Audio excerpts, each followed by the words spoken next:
আক্কেলপুর উপজেলার সম্মানিত আমির মাওলানা মোহাম্মদ শফিউল হাসান দীপু ভাইকে উনি এত ব্যস্ততার মধ্যে দিয়ে এত পরিশ্রম করে আল্লাহ তাআলার দিন প্রতিষ্ঠিত করার জন্য ন্যায় এবং ইনসাফ ভিত্তিক সমাজ প্রতিষ্ঠা করে আল্লাহর সন্তুষ্টি অর্জন করে জান্নাতের দিকে অগ্রসর হওয়ার জন্য মাঠে ময়দানে আমাদেরকে এত শ্রম দিয়েছে, এত শ্রম দেয়।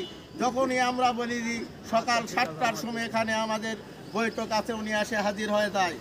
আজকে আক্কেলপুর থেকে উনি আপনার হলো দুপচাচিয়া গিয়েছে আমাদের এই জেলা মেহমানকে নেওয়ার জন্য। আর এই জেলা মেহমান সকাল 7টায় জয়পুরহাট বগুড়াতে গিয়েছে প্রোগ্রাম করার জন্য। সেখান থেকে প্রোগ্রাম করে আমাদের সামনে এই মূল্যবান কথা এই বক্তব্যগুলো রেখে এখন আবার চলে যাচ্ছে। আমার মনে হয় আরও প্রোগ্রাম আছে।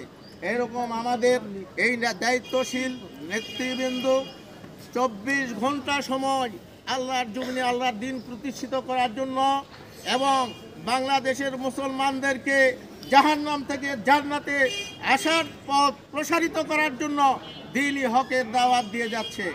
আমরাও ইনশাআল্লাহ সামনের দিনে আমরা এই হক পথে আমরা সায় এবং রায় দিয়ে আমাদের ইমানকে মজবুত করে আমরা কবরে যেতে চাই, নাকি বলেন?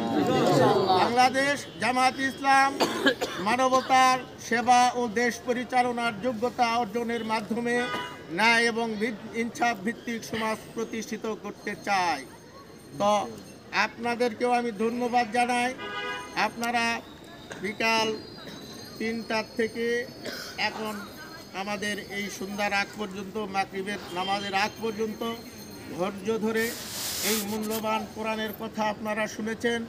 আমি আপনাদেরকে মোবারকবাদ জানিয়ে আপনাদেরকে সুস্বাস্থ্য এবং ঈমানি আয়ু যেন আল্লাহ তাআলা আপনাদেরকে বৃদ্ধি করে দেন এবং আল্লাহ তাআলা আমাদেরকে মৃত্যুর আগ পর্যন্ত আল্লাহর জমিনে আল্লাহর দিন প্রতিষ্ঠিত করার জন্য জান এবং মাল দিয়ে যেন আল্লাহর জমিনে আমরা দিন প্রতিষ্ঠিত করার সংগ্রাম চালিয়ে যেতে পারি, এই আশা ব্যক্ত করেই আজকে এই তিলেকপুর এই মোহনপুর 3 নম্বর ওয়ার্ডের কর্মী ও সুধী সমাবেশ এখানে আমি সমাপ্ত ঘোষণা করছি।